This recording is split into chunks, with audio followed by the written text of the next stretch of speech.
the thing that makes us love weddings, makes us love when you see something come together and everything fits together, that moment, whether it be just in a design board or it's in a reveal, that same juice is what feeds us on both sides.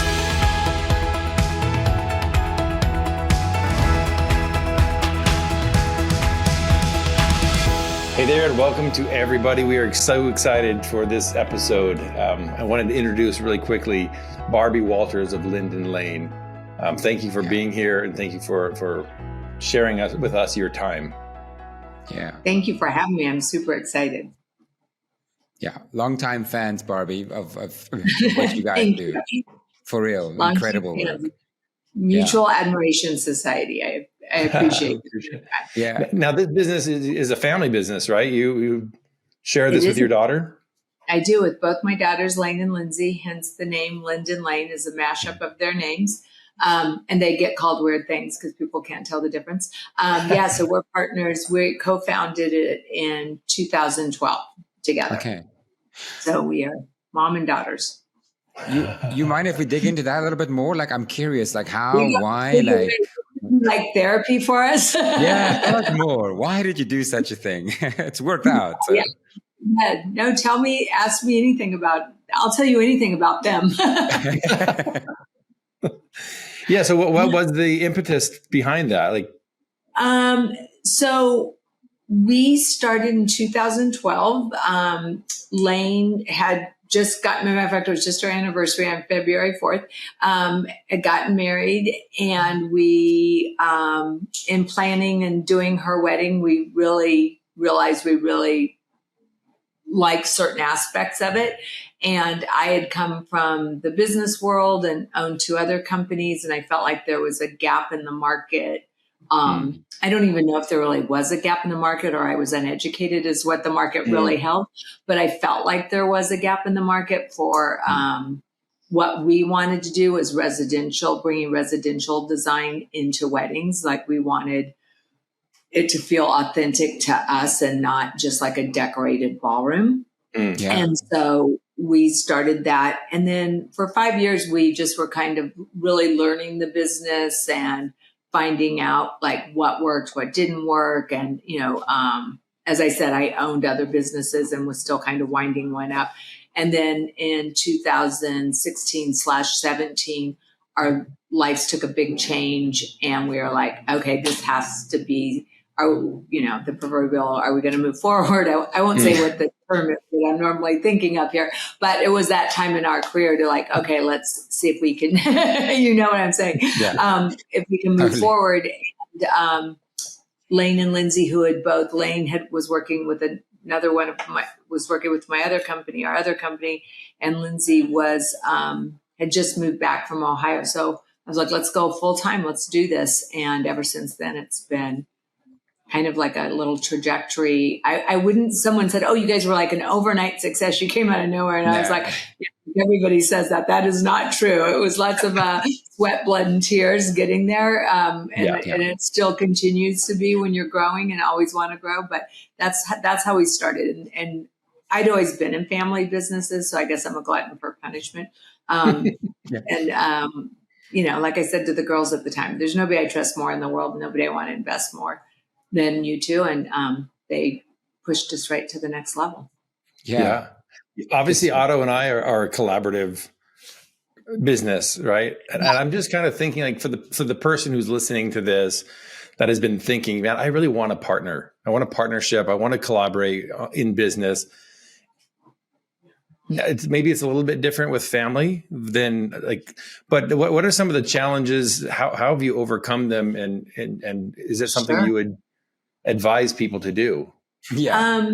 I think I would advise people to do it, because I think being solo is a little bit being in your own echo chamber, and now you're having to go out. I mean, we still go outside to get opinions, and we have lots of resources, but if you're all by yourself, I feel like you would just feel like you're hearing your own voice, and nobody you'd either be super negative on yourself or super positive, and the reality probably lies in somewhere. So you'd either be lying to yourself or just beating yourself up all the time.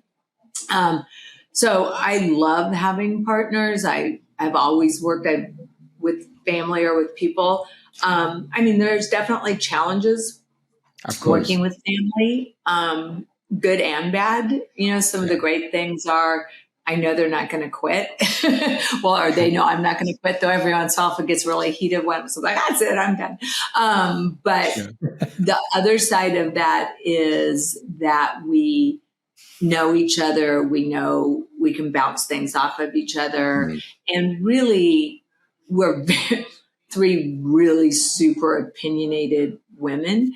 And we have three really different personalities, business styles, and even taste.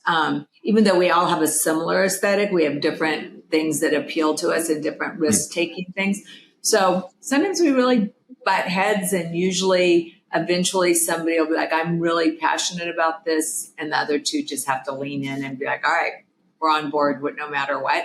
I think it's what makes our stuff a little bit more interesting is because we've battled it out behind the scenes prior to anybody seeing it. Yeah, there's depth to the work, right? And you can see that. There's something more to it than just budget. We talked about this, like, you just throw budget at an event and there's $1 million wedding. That doesn't mean it's any good. And so with your work, there's something else to it. The interior design makes sense, but sorry. Thank you. Thank you for saying that. And I really appreciate that because that's what we, of course, want to hear. But, there's a difference between designing and decorating. And I think when you're decorating, you just are throwing a lot of things on the surface. And when you're designing, it's all those levels, what it sounds like, feels like, the textures of all the elements are involved in designing as opposed to decorating, where decorating is pretty visual in one aspect. Yeah. It's interesting as I was listening to you talk about collaborating. It's kind of like asking somebody, should I get married or shouldn't I? Well, it depends. That could really work out or really not work out, right? Yeah, 50% of marriages don't work out. It's so scary to do it. And I'm like, well, 50% do work out. Why are we focusing on the 50% that don't? No. And, partnerships it is a lot like getting married. But, I listen to that and I go, I think about being alone as a business owner now. I'd miss so much. To your point about like confirmation bias, you'd miss so much. You're just so much better in collaboration. Even if there's friction, there's still more strength in it eventually if you can work through it, I think so. I think some of the best things come out of the moments that they may be painful, but the moments when there is friction and tension and people are really battling through it, it's what makes something amazing. I hate to say it, but when it's super easy, it's probably because it's been done before, you've seen it, or there's patterns there's no challenge to it. So even though it's sometimes at the moment stressful, I think that tension is what makes it better. Yeah. And I can see also between the three of you that individualness. I can see how you're all each is their own. It's cool. I love that with my kids and my girls as well. Like all four of my kids, like so different. Nobody the same. Same parents, same everything. Night and day. Isn't that so fun? Yeah. Yeah. Lynden Lane is like no detail. We always say no detail is too small for Lane to obsess about. As a producer for one of our events just said, oh my God, Lane, your attention to detail is exhausting. But it is what makes it great. And Lindsay is same with design, but also very like, oh, that's awesome. You guys thought of that, but it's going to suck. Like the waiter won't be able to get around the table, or we call her, now she's going to hear it on the second. Sometimes we call her our dream killer because she's just like, these are. And the logistics part of it, right? Like, it's just like, well, that's really cool, but it's not going to happen. And I tend to be, kind of overarching and like, I think we can do it. Let's do it. No, it's in that push and pull of ideas. I mean, Otto and I experience this on a daily basis, like you're very much like you're describing. Yeah, right. The smallest thing we might banter back and forth, and usually what comes out of that is something that's far better than any one of us could have come up with. Right. And then sometimes back and forth allows you to realize like it's not a good idea. Nobody likes it actually, sometimes that battling will cause something to not happen, and the not happening is just as important as to the what did happen. Yeah. Or what you choose to do. Yeah. No, that collaboration of ideas, that's where it's at, isn't it? Across the board. And if there's trust, yes, as long as there's trust, then like his idea doesn't offend mine. They're just two ideas. Right. And either I'm better or he's better, or there's another one. But if there's not trust, you start like, then it becomes a futile exercise. But yeah. And that I would say would be like when you were talking about being partners in business, there has to be trust that goes beyond that moment and throughout everything, that you at the end of the day are all looking out for the best interest of the whole and all of those things. So that's a key to any relationship, I guess, not just this world. Yeah. Okay, I have a question. So we've talked about the interior design. That's obviously a big thing with you guys. You do a lot of that. Yes. How does that merge for you with the weddings and the events? It's two separate things you do as well, right? I mean, two separate, and they are very separate. They definitely feed each other. I always say one of the big differences with weddings have an end, a date, a solid date that this is going to happen no matter what, and we're adjusting deliveries or whatever is going to happen to make sure that it's happening on that date. So weddings have an end date. We've got to hit that date. Where interiors can be pushed infinitely by so many different circumstances. And, but the difference is interiors, weddings have this end date, and then it's this amazing event, and there's music and lighting, and everybody's so happy when they see your work, and it's all these things together, where interiors, your clients are seeing it over time, and they're sitting there being like, I don't really like that tile now. And there's an orchestra playing when they walk into their house, and it isn't all their best friends. So there's the ups and downs of that part of it. Yeah. But, I think interior design leads weddings in the fact that design usually starts in that world first, and then we start to see it trickle into the wedding world. Like we'll see things a year or two out when we're doing home shows and looking, and then that starts to come into the wedding. So I think that that inspires us ahead of time. But because we like weddings to feel residential, we're always looking like, how would you entertain at your home? And then that feeds. So they really do feed each other. They're very separate businesses, but the aesthetic and the inspiration for them are very similar. Like a lot of times they'll be like, oh, we use that fabric for our house, and now we're putting it on a day, and making tablecloths out. They'll inform each other. I assume there's some sort of cross-pollination from a business perspective as well, right? There's like you've done somebody's interior, and now they hire you to do their wedding because they were so right. It hasn't gone that way. I'm sure it will, but it's been quite a few of the reverse, where we've done the wedding, and then the mom says, will you do our house, or will you do this? I've told this story a few times, but that's how we really got started in the interiors. We'd always done interiors, but it wasn't an arm of our business. We just did it. And then we were interviewed for a wedding, for someone to hire us for a wedding, and they didn't hire us, which we were very sad because we really wanted the wedding. And when they told us no, they said, because we want you to design our house, but someday we'll have you design our house. And, I was like, whatever, that's not true. I know that feeling. Thank you for that nice letdown. I appreciate that. Way to make me feel better. But a woman of her word, a year and a half or 2 years after that, she called us to do her house. And it happened to be during COVID. And so we were able to focus on it because nothing was happening in the wedding world, as you know. And it's really what launched our interior design side. So, they do feed each other. We keep waiting for an interior to do a wedding, but we haven't got it that way. But I'm sure it will happen. Yeah, it's a matter of time. Which one do you prefer? Interior? Oh, yeah, you cut down the fight. No. What day is it? Any given moment, it's different.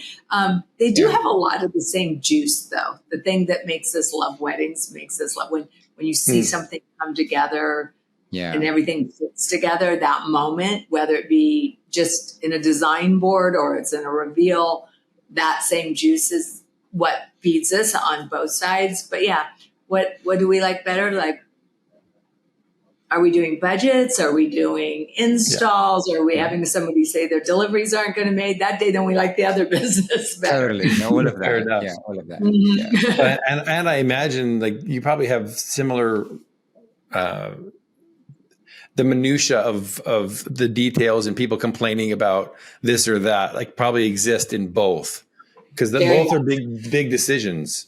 Right? Big decisions, big budgets, bazillion details involved. Interiors tends to be less emotional. I mean, yes, it's home, but there's time for people to assimilate the information and make decisions. And there's typically not all the families, typically if you're doing something else, their in-laws and their parents aren't weighing in past the normal. I like that color. There's not religion. There's a lot of things that go into weddings that make them more stressful, and it's more condensed, that really have to bring out the, psychologist side of you. Yeah. Because of the wedding, it's like a merry-go-round. It's coming around and it's gone, right? With the interior design, it's this permanent design board. You can play with it. You can fix it. You don't like it. With the wedding, you've missed it. They didn't like the ceremony. It's over now. I mean, there's things that get delivered for interiors and you're like, oh, that didn't work the way we wanted. Let's return it. Let's get a different one. Obviously, that's never going to, on a wedding, once it's showtime, you're going and you're making, which is fun. I do like that part of it. We all like that part of it. So I'm curious then. So obviously with the wedding and the interior design, what is similar is you're charged with somebody's vision for something, right? Visually. So what's the biggest skill then for you then? How do you get that out of them, right? You're sitting down with a client. If you're going to be successful at that, you have to be really good at figuring out what they say, what they mean. Like an emotional detective on all of these things. It's getting to know them, obviously. It's listening to the silent clues, if you will, things that they aren't so boldly saying, but keep revealing themselves. I feel like we always joke, like when a bride comes to us and goes, I'm super easygoing and I like everything this way. We're like, well, it's going to be exactly the opposite. They're going to be really stressed out and they don't really like all this stuff. So it's finding out, like for weddings, like what do they want to portray themselves? Because Instagram, as much as we all love it, it has caused a lot of competition. And are you a bow girl now? Are you an it girl? Are you this? And we're like, this is your wedding. Like, how do you want to be? So it takes a while to get that information from them. And it doesn't come in a lump. It comes in bits and drabs and small conversations and things like that. And homes, you really need to learn about, it's more important how they're going to live than what it's going to look like. Like, how do you live? How do your kids interact? How do you entertain? And, what do you like to cook? And are you, eat in front of the TV people? Are you all those things, because that's going to be their life. So you want to create that permanence and that moment for them in their homes. And we want to do that in weddings too. We always say we're trying to create permanent memory in a very transitory situation. Yeah, the weddings just have much more of like a peak. It's like the graphic that goes up and it explodes and it's over. And this one, you want to let simmer a little bit and phase it. Yes. Yeah. It's like poof. And Do you have specific strategies, like in methodologies, to pull that information out? Like you're saying, I hear you saying lots of small conversations, but do you have like a questionnaire to start with? And then you go into a questionnaire. We have the dreaded questionnaire for everybody. We ask, which we're constantly thinking, we need to redo this more. We ask for lots of imagery. We don't ask for weddings. We ask preferably not to give us any wedding imagery, just to give us other imagery. Like we don't care, like cars, clothing, travel, lifestyle, restaurants that they like, art they like.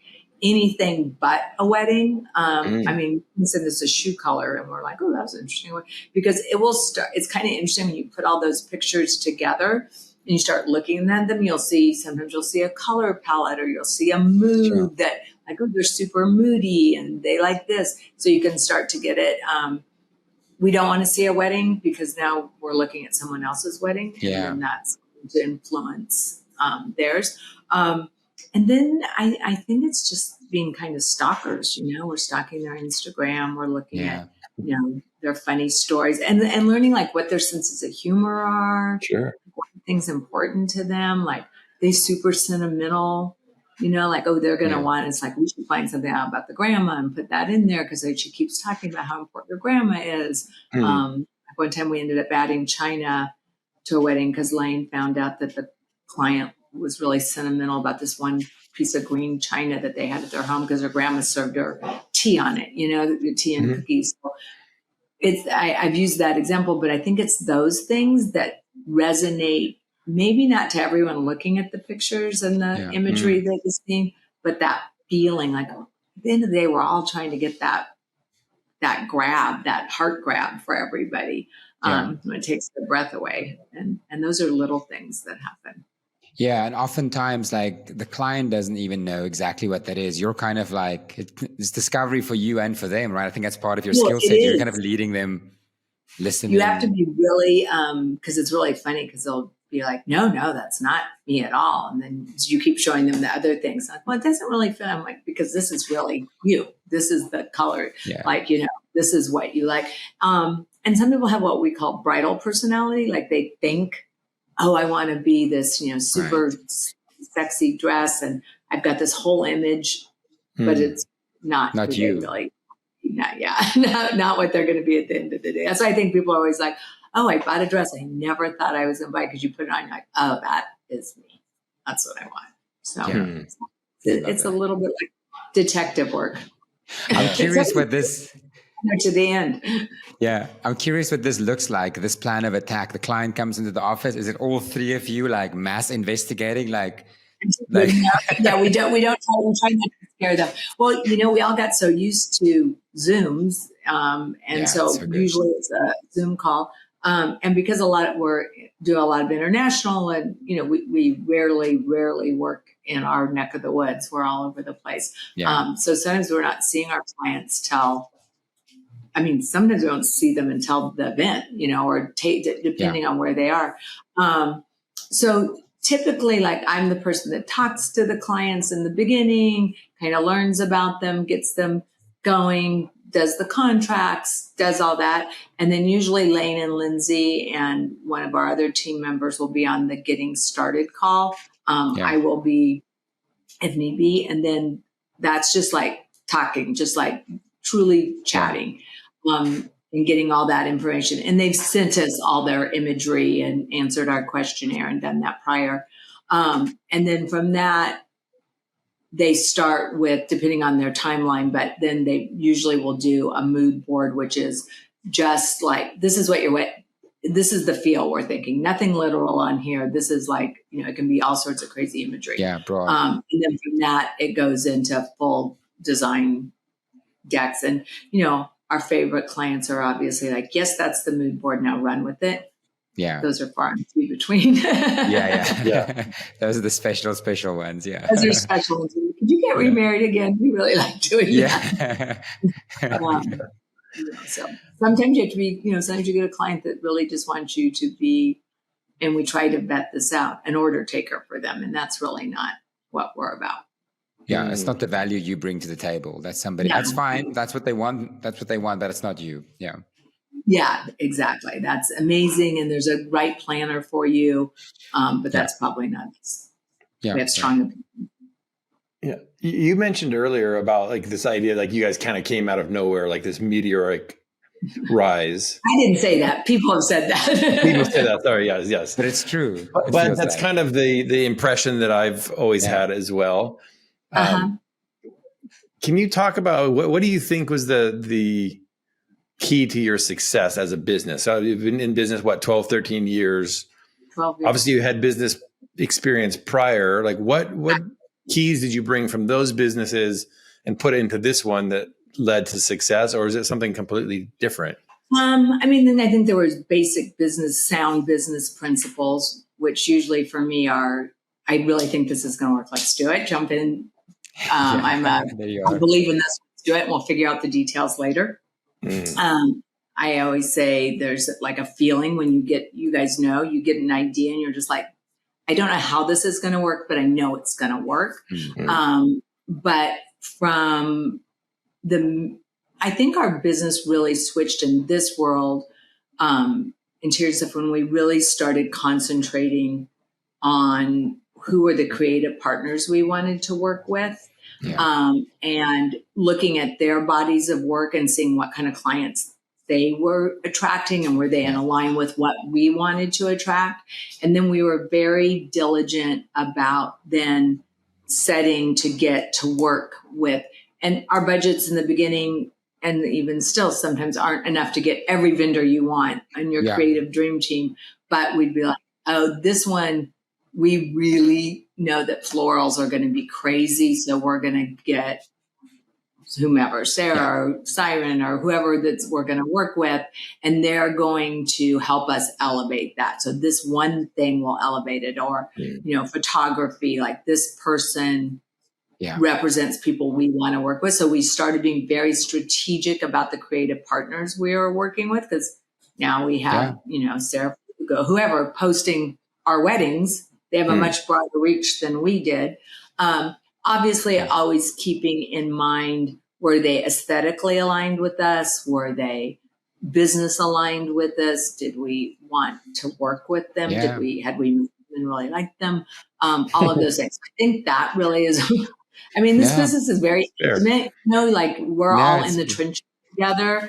And if there's somebody being a prima donna, like that's just not going to fly on our ship. So like, that's not going to work. And, we're super team oriented. So we want it to be as fun as possible on the events, and that we're all working together and have the same goals. Because at the end of the day, if we're not having a good time, then what are we doing this all for? So those were some of the things that we really looked for, and those really helped us start moving up. And then we just had some cool clients who let us push boundaries and do crazy things. And people started noticing, like we had a wedding in Joshua Tree that was like this really amazing. She was Chinese. He was super artsy. Wasn't a huge budget or anything, but they were like I always say they're way cooler than we ever could hope to be. But they let us do like wild things. And it was just really that kind of like set up like, oh, they're really artistic. And, it's being true to your narrative, supporting that, I think, is what caused us to start being noticed.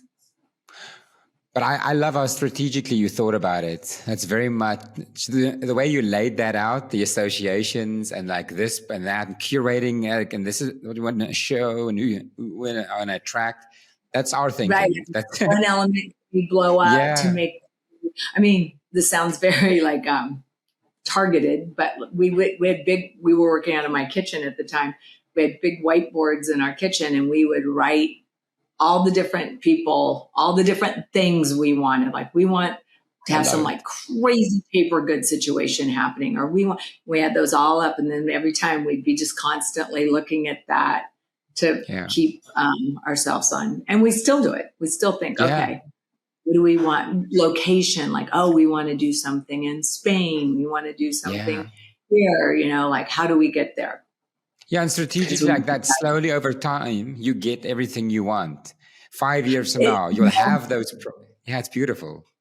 Yeah, manifestation's a real thing. I one day found an old folder from when I first started the business, and they'd asked me to write out all your things and your avatars and all those. I'd forgotten about it, and I pulled it out. Like I found it when I was moving offices, and I was like, oh my God, all of these things happened. Like it was kind of crazy. I was like, every single one of these happened. I was like, I better get busy and write some more. I love that. It's so true. Setting those goals, like they don't happen without it. They don't. If you can't believe it, then it's not going to happen. So we're big on that. We have big jars in the other office that are called, one's called gratitudes. One's called which is just like wild ideas. We have like, I wonder if that would work. We throw that in there. And then blessings. So we, whenever anyone's feeling down, they write on it and throw it in the big jar. So it's getting filled up. Yeah. I love that. I just was thinking about the flip side of that. Obviously we have lots of videographers, lots of photographers, other types of creative partners that listen to this. Mm-hmm. And I'm just kind of curious. So you manifested this, you wrote this out. So what's the best approach? Let's say James and Schultz has really been wanting to work with Lynden Lane. Theoretically, what's the best, theoretically? Not that theoretically, we're writing you. Throw something out there. What's the best way to approach you all, right? To start that kind of relationship. Right. I think it's just getting to know us like you guys have done, like, getting to know us on Instagram, chatting about things that are just whatever, a picture somebody posted, just general conversation. It's hard when someone's like, oh, can we take you to coffee? And it's not that we're not so grateful and we never want to be rude, but we barely have time to get up from our desk and go get the coffee in the kitchen, much less go out to coffee and do that. And getting all three of us to do anything is hurting cats. Like getting us all three on the same schedule is darn near impossible. So I think it's just being personable, being who you are and doing authentic conversations and being willing to risk something with us. Sometimes, and I'm not saying give us things for free or anything like that, because I would never want that. But I'm saying sometimes there'll be a situation where we're like, we're in a pinch. Does anybody know somebody that can do this for X or can fly over here this next week because something happened? And being the person's like, I'll stand up, I'll do it, has really been lovely and giving us a chance to expand our client book. It gets a little challenging, and I'm sure it's frustrating because we see it on the other side. Our clients tend to want to use the same people we've used. Like, oh, I loved your wedding. I want that same florist. Oh, I loved how that looked. I want your same person. And we would love to expand it. So I think it's just getting to know people, being personable, having patience. Patience with this. I mean, I think a lot of planners in our world or in every world, it's not like we have 20 weddings. We have a few, we don't do that many. So it's a small number. So just patience. But I love that. That's great advice. Yeah. Yeah. And you position yourself. Like if you want to work with Lynden Layne, you want to work with Michelle Rago, you're a photographer, Lynn Easton. You don't just walk up to the front door, ring the bell, and they give you work. You're going to have to work for that a little bit. And that's right. So you have to I mean, I don't mean like, oh, you have to earn our business, but we have a level of clients that are expectations. So whenever we use a new vendor, our creative partner, I should say, of our vendor, we're risking something by referring them. I don't mean that, because you guys truly are creative partners and make our worlds go around. So we're risking something when we're referring somebody brand new. So we're a little cautious. So it takes time. And, I will say that we all know each other, from the top people to people in my local area to also. And if somebody's not used somebody, they'll be like, oh, have you guys, there'll be a group chat. Have you used blah, blah, blah? And no, or I did, and I had a great experience, or God forbid, I did, and don't ever use them. So it's important that, we're all talking too, keeping that in there, and just knowing it, like I said, it certainly isn't personal. It's just timing. And, then we love somebody and we're really pushing the clients like, nah, really? That happens. That's the worst. Yeah. Well, and I love what you said about saying yes to small opportunities, looking for the opportunity and then saying yes to it a week out, and how can I grab onto those opportunities and start a relationship? I won't say names or anything, but we had a situation on an event, and the client, we pulled all the emotional plugs. Like, what if you don't ever have this video of your grandma again? What if they just didn't want video? And we're like, it will be a mistake. Like, you'll be really sorry. And of course, a week out from the event, no, we really thought about it. We really want video. Like, and everybody was, and so we just put out an APB, and somebody that we had met at a conference, at something we were speaking at, said, I'll do it. I can be on the East Coast. I'll be there. And did phenomenal work for us. And it was huge. So it is being ready to take those opportunities. I mean, we don't let anyone pull you. All of us are still doing that for ourselves. Like, somebody calls and it's an event that we really want, but it doesn't fit maybe pricing model or something else that we normally would, but it's something we take our own small opportunities every single day to our business. So it's not advice I don't give myself. But let me ask this then, Barbi. Like, what is the future look like? You're very strategic, obviously. You guys are hard workers. Like, there's a plan here. There's clearly a plan. What's the master plan? Unveil it. Our master plan is to take over the world. Our master plan, no, it's not. Trust me. Our master plan is to really focus on design heavy projects. People that really care about what something's going to feel, look like, sound like, how that execution in detail is, whether that is doing our own events or working with other people in the industry who've had interest in people saying, will you design for me? Which I think is exciting. And I think that might have legs that we are going to want to explore. And it also, eventually design is our thing, whether it be interiors or that. I mean, we've been the annoying people our entire lives that are like, I wonder why those people painted their door that color. I wonder, like always judging things to make it work. So I think that will be it. So I think you'll see a lot more design projects for us in all levels, in all realms, I should say, in the next couple of years. That's Is exciting. design something that you all have formal background in, or is that something you've kind of come to? We learned from the ground up. I know I don't have any formal design. I just was the youngest in a family, very much the youngest in my family. My parents, so I was like almost like an only child because I was so much younger. And my parents traveled, and I just was kind of treated like an adult in that world. And so I saw a lot of things, and it became, and we moved a ton when I was young, and my dad was in the Air Force. And so we moved all the time. And so I became very astute at making an environment really quickly, and that I loved and made it for me. And I became good at that. And the girls got that same trait about them. I think we just have a really probably annoying as shit for the rest of our family and friends sense of like, oh, that's not right. We need to make that this way.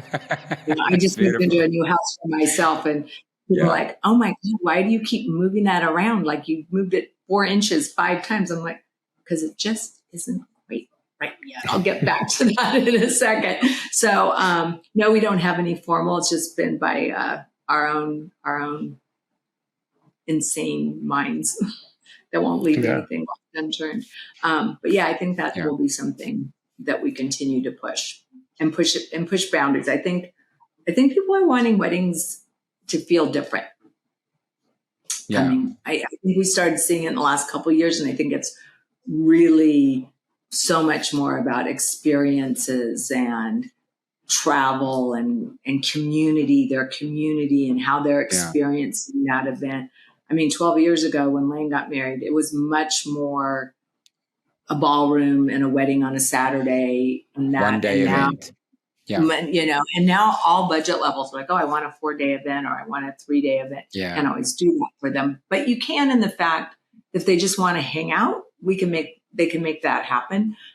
Some want it, they want to hang out in Paris. But people want that community. I think people are really drawn to that now and creating it in their meaning. People want meaning in things, right? And it's again that point about story. Layer it in story. Give us an experience. Tell us why we're here. What am I drinking?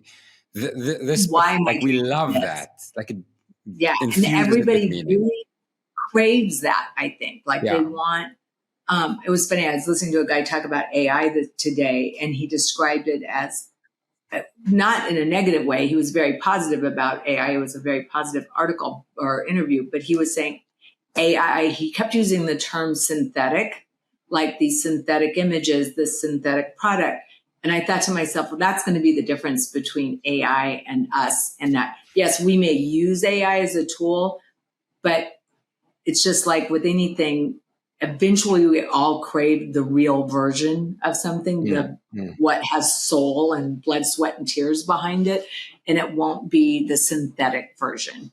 Like I think you see that in natural materials and all sorts of things. So I think our clients, both in interiors and weddings, are really craving that connection. Connection. I was just going to say connection. Yeah, that's connection. It, right? Yeah, connection, even through the most beautiful design and decor, like why are they eating this food and the chef and where the plates came from. All of that has so much more texture and soul to it than, everything came from one source.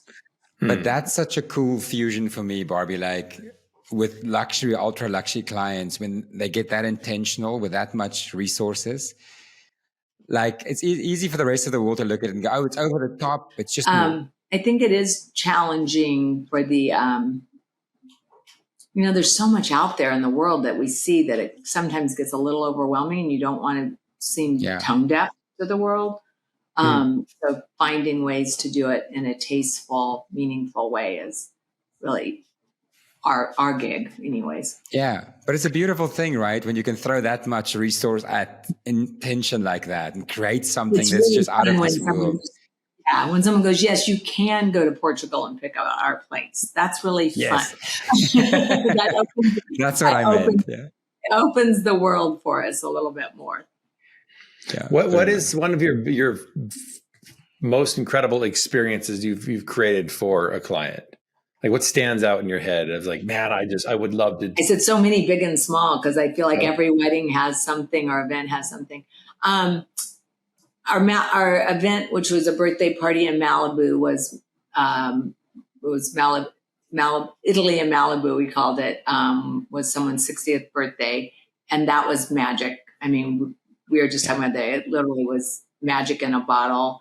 I mean, and the fact that it ended up being a full moon and a warm evening, and like there wasn't one detail that got missed on that one, and everything came together, and they were amazing people. And I would say that was a real milestone moment for so many reasons for us.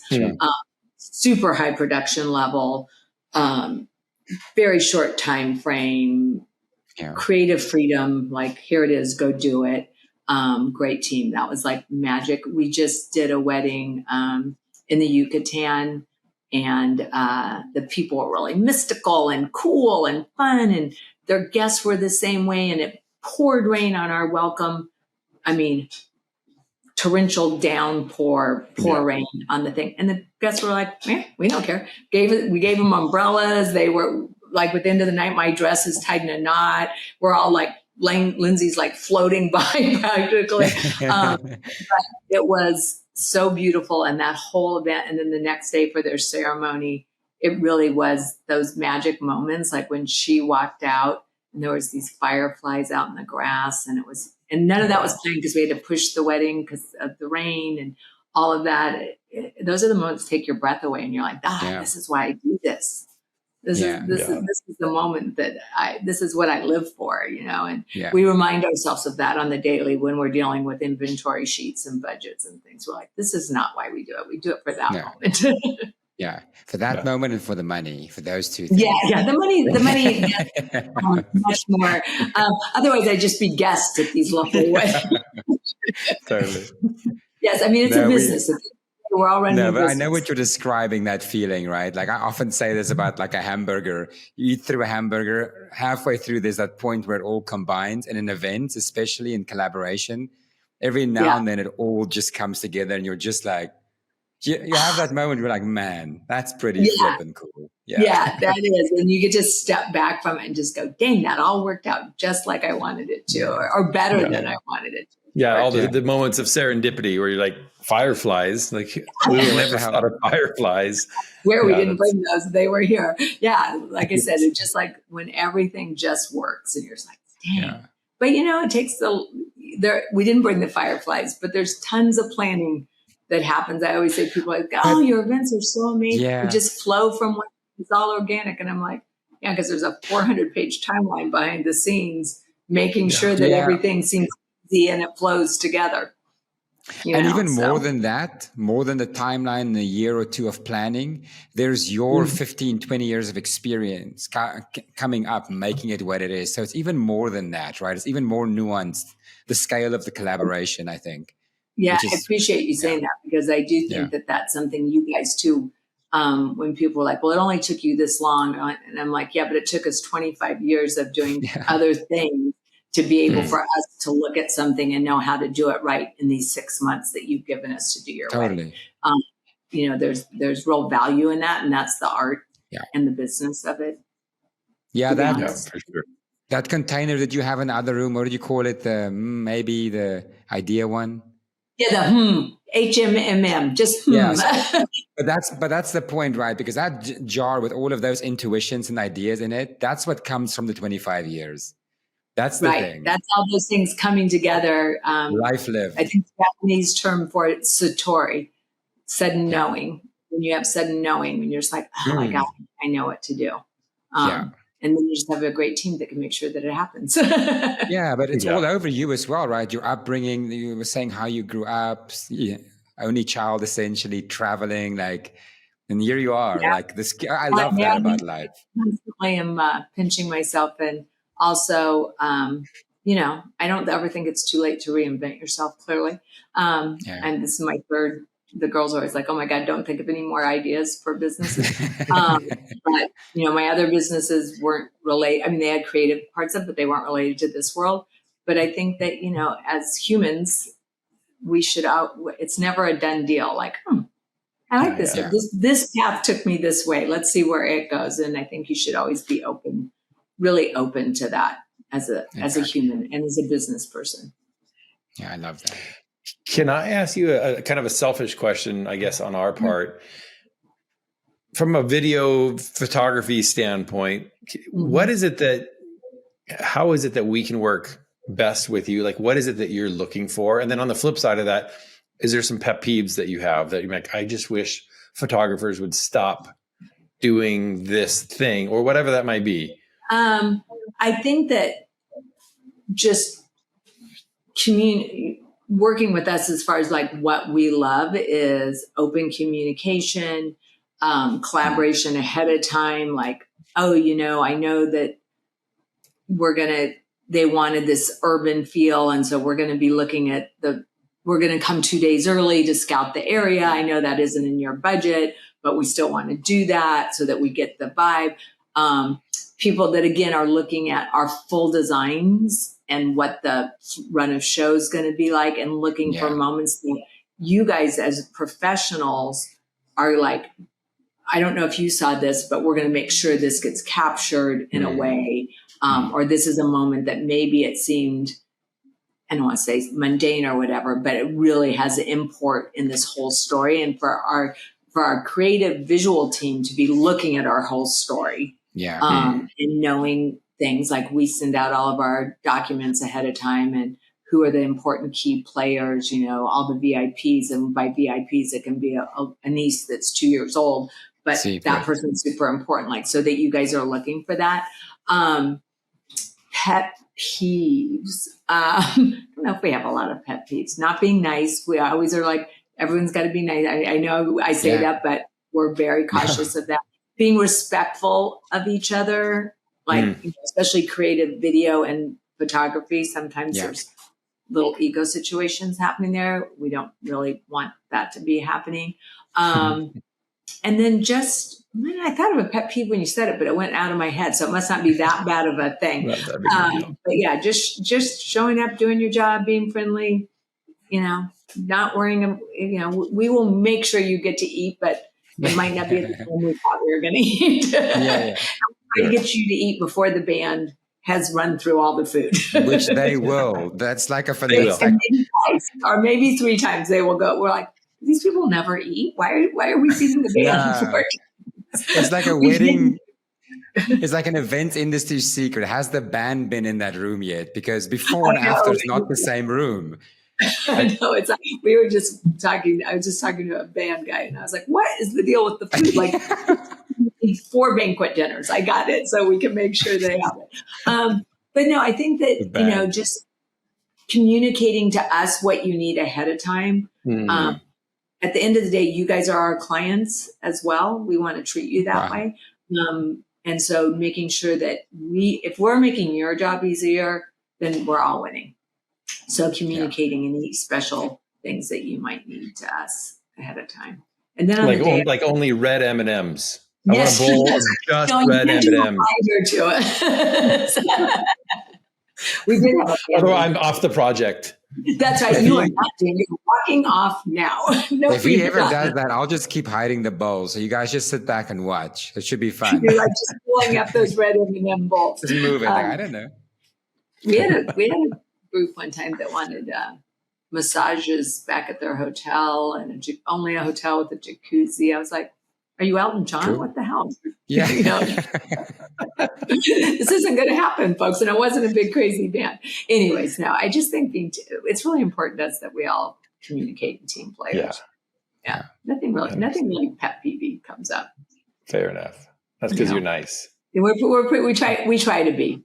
Yeah. There are those in my family that will disagree with you, but for the most part, we try to be nice. No, you're not always nice. We already know that. That's why you're successful. You're not always nice.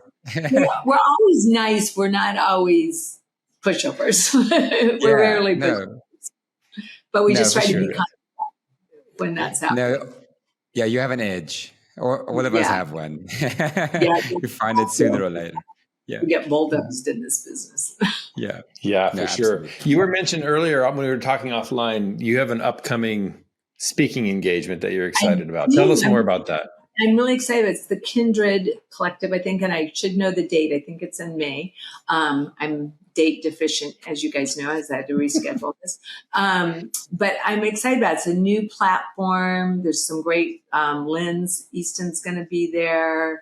Allison Events is going to be there. Yeah, and my understanding is they're connecting planners and creative partners in a way that we haven't really had that connection before. So it's going to be up in Santa Barbara, and we're all speaking at that. And I love, just as you can tell, blah, blah, blah. I love to speak. It's one of the things I really enjoy in life. And so I'm thrilled to be doing that. And then we possibly are doing a design thing in Mexico. We're just working on some details with some people on that, which would be really fun. Cool. So we're just always looking for new platforms. We get asked fairly frequently now, and wish we could say yes to all, but we can't. We're looking for places where people are looking for something new and different, and we haven't told the same story 1,000 times. I'm trying to get Lane and Lindsay out on the speaking thing, but they was like, "No, you go, Mom. You go to it." Are they here? Can you just bring them over really quick, and we can get them on? I don't know where they went. I scared them. We'll Photoshop them in. All right. They'll be like, "No, we're not dressed for this. You can't come in here." I would grab them, but they really are gone. I don't. That's okay. I just thought I'd try to surprise them. They might have gone. The reality of our world is they might have gone to pick up their kids from school. Yeah, fair enough. Yeah. We're always usually it's a little better at the new. No, I shouldn't say a little better, but usually there's a small person running around somewhere in the background. That's always fun. Lots of babies around here. Thank you so much for your time. Thank you for giving me this opportunity. I really appreciate it. You guys do great work. I'm excited to be on your platform. Appreciate it.